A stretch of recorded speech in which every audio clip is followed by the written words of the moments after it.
This is Tim Bryce with my column entitled, Politicians, Are We Asking the Right Questions?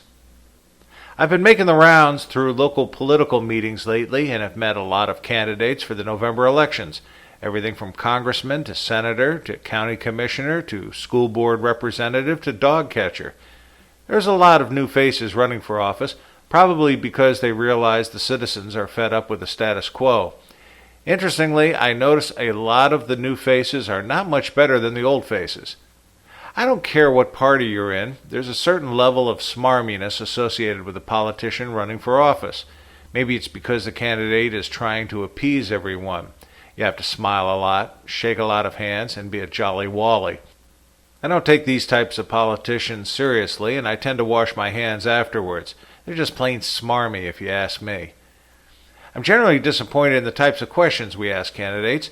People tend to ask about their position of the catastrophe du jour. I tend to believe it's rather easy to answer such a question in retrospect. It's a lot harder to get them to give their opinion on what they would do in a future calamity. You tend to get vague generalities in this situation. I don't believe we're asking the candidates the right questions. As for me, I see this as an interview for a job, which it is. Consequently, we should ask questions about their skills, experience, and why they believe they are qualified for the job.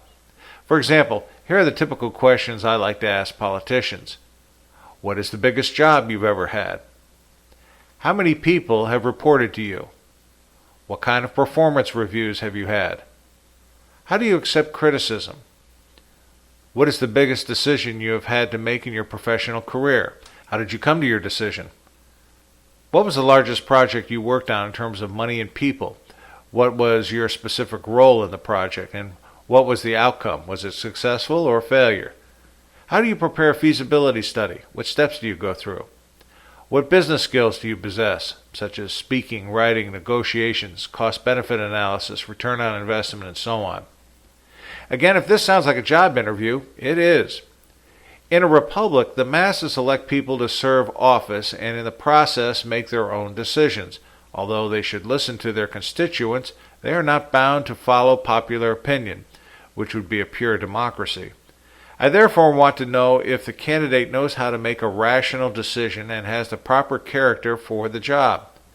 I would much rather know the answer to these questions than the latest public relations spin. We need more government officials with character than we need smarminess. Friends, keep the faith. It's Tim Bryce in Palm Harbor, Florida. Follow me on the internet at timbryce.com.